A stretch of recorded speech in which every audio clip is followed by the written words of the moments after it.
a typical American suburbia where a family of 4 is existing. We've got the parents, Brent and Kendall, who, bless their hearts, love their kids. Adorable. They also seem to view their offspring as the architects of their personal hellscapes. You know, that relatable feeling where you look at your kids and think, you are the reason I can't have nice things. Our adorable Rugrats are Josh and Carly, the quintessential teenager. Teenagers, remember those glorious years of questionable fashion choices and the unwavering belief that your parents are actively trying to ruin your life? Good times. Cut to Carly, deeply engaged in a highly intellectual phone conversation with her boyfriend Damon. Carly and Damon are hatching a plan for a clandestine evening rendezvous after Damon conquers his academic Everest, a final test. Meanwhile, in the heart of this domestic drama, we have Soon, the housekeeper. She's tuned into the morning news, a story about a mother leaving her infant to die in a car. Light breakfast conversation. Soon, Yi has brought her daughter, Lisa, to work because who else is going to supervise the impending chaos? They have a plan to make a clean getaway, pun intended, after tidying up this suburban battleground. Brent's parents are also expected for dinner. Carly, ever the diplomat, wants to torpedo the family dinner in favor of her date with Damon. This predictably ignites a nuclear-level argument with Kendall. Mother-daughter bonding over conflicting social calendars. Classic. Unbeknownst to Kendall, Carly has also liberated a cool 100 from her purse. Teenage resourcefulness at its finest. This illicit cash is earmarked for a hangout session with her bestie, Riley. Kendall then plays chauffeurs because that's what suburban parents do and drives Carly to school, where, shocker, they engage in another argument. It's like a suburban symphony of teenage angst and parental exasperation.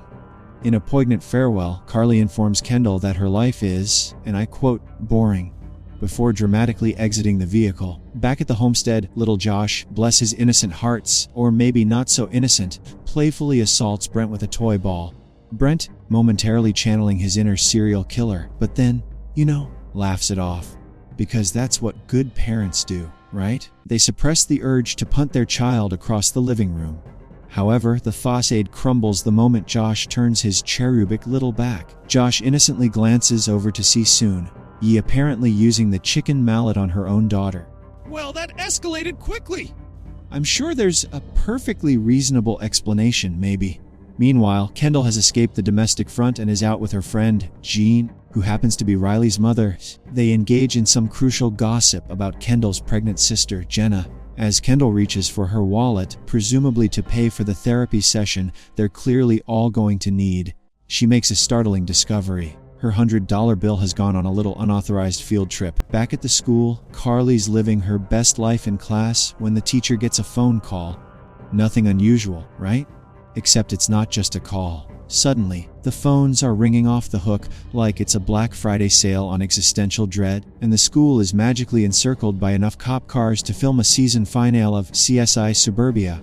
While there, Riley, in a moment of pure, unadulterated teenage angst, launches into a tirade about her mother being, and I quote, "poor bitch," because, as we all know, parental flaws are best discussed in public washrooms. Stepping out, they find the school has officially gone from mildly chaotic to full-blown Lord of the Flies audition.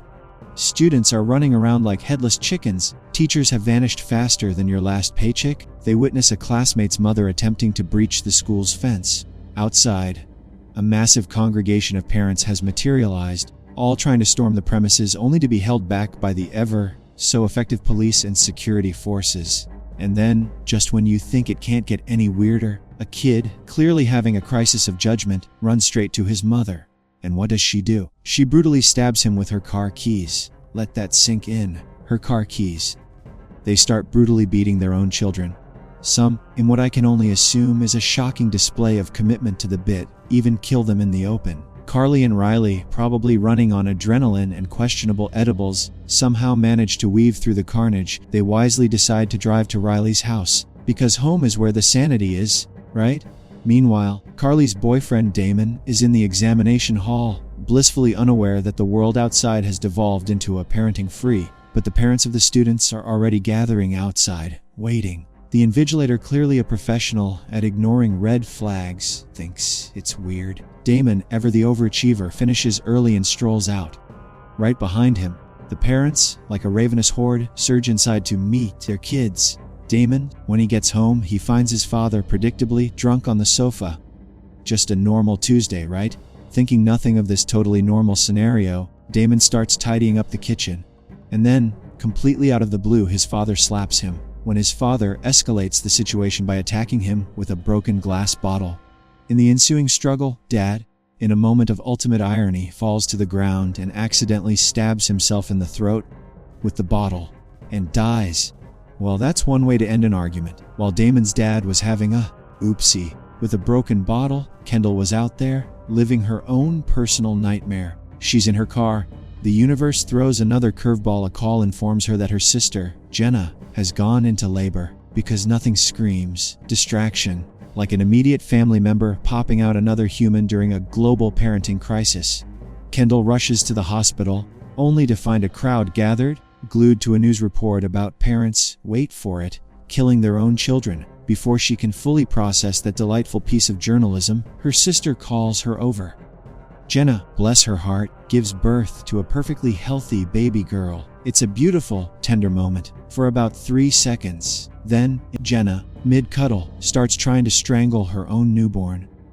Yep, you read that right. Full-on strangulation attempt. She has to be physically restrained. Kendall, channeling her interaction hero, snatches the baby out of her sister's homicidal grip and bolts for the exit. Outside, Kendall's in full hysterics, demanding answers from a nurse about what the actual F is going on.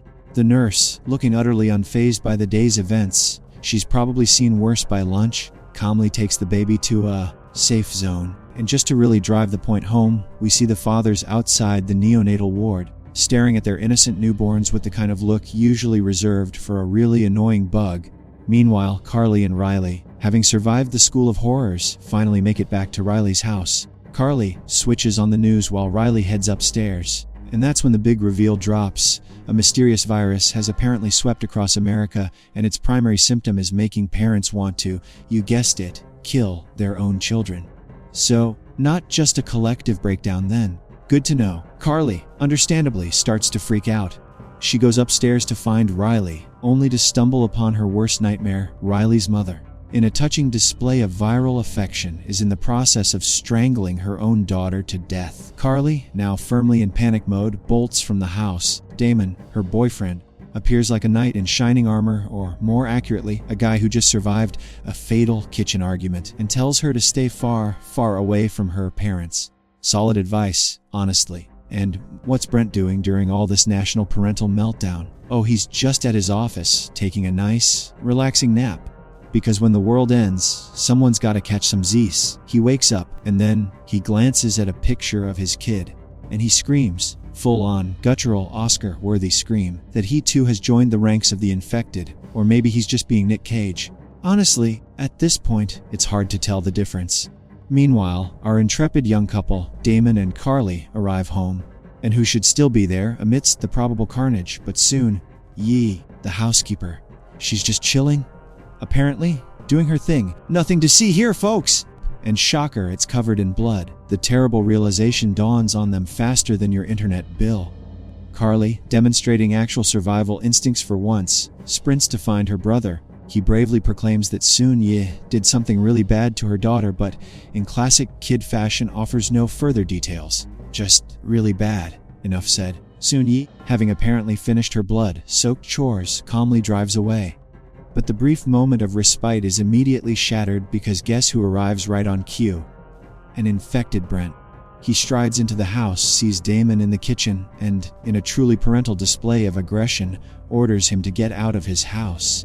Josh, hearing his dad's charming tone, foolishly emerges from under the bed.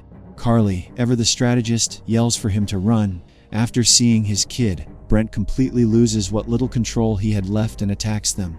Damon, heroically and perhaps foolishly, tries to save them, only for Brent to deliver a single throat-punching blow that knocks him unconscious. This gives Carly and Josh the golden opportunity they needed to bolt down to the basement and lock themselves in. Down in the basement, they find destruction.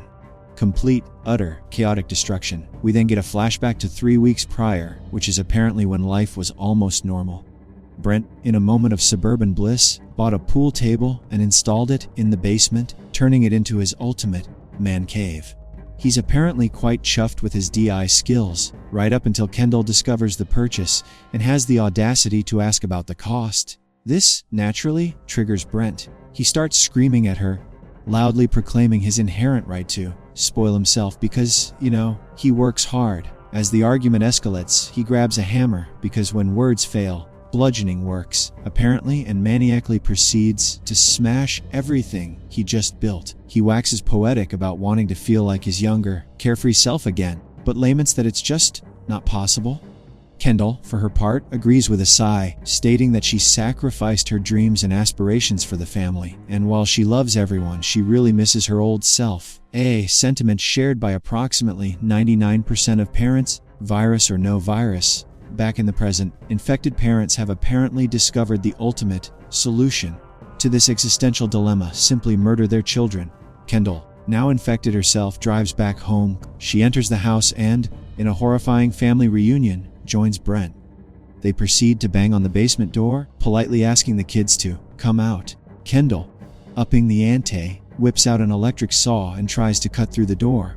At the same time, Brent goes to grab his gun only to find the gun case empty. He shoots through the basement door, and the bullet, with frankly impressive aim for a 7-year-old in a panic, hits Kendall squarely in the shoulder.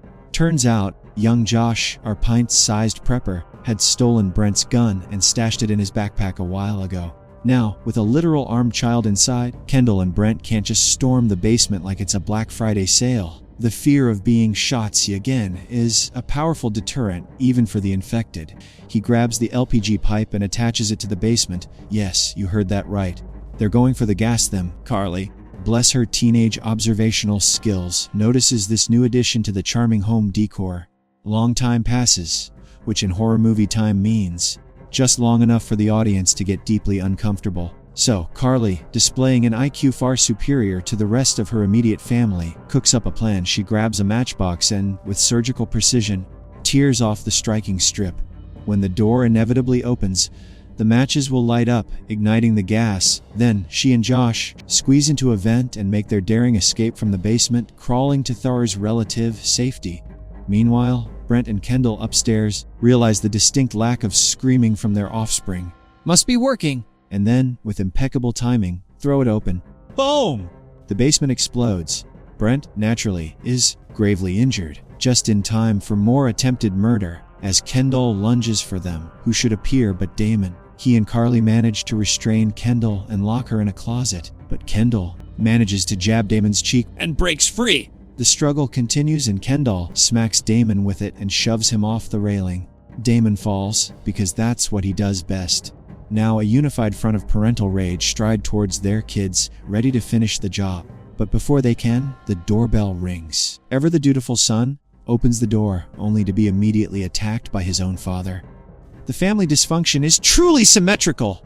A chaotic chase ensues through the house, with Brent being pursued by his own father, while simultaneously pursuing Josh. It's a multi-generational game of tag, but with more murder. Eventually, Brent and his father end up wrestling inside a car. Back in the kitchen, Kendall, never one to miss out on the action, tries to persuade Brent's mother to join the kill the kids. When Grandma, bless her uninfected heart, doesn't agree, Kendall simply smacks the old lady with the mallet. Because if they won't join you, bludgeon them.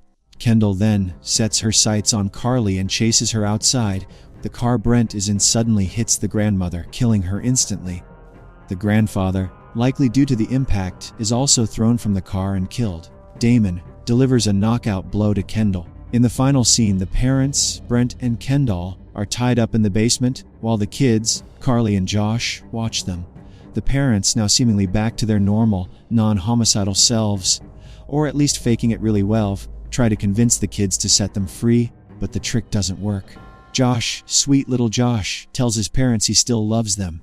The movie then ends with Brent's incredibly poignant and deeply twisted final line. He says he loves them too, but sometimes he just wants to kill them.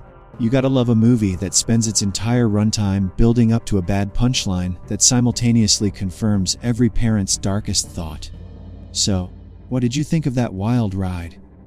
Did it make you want to send flowers to your parents?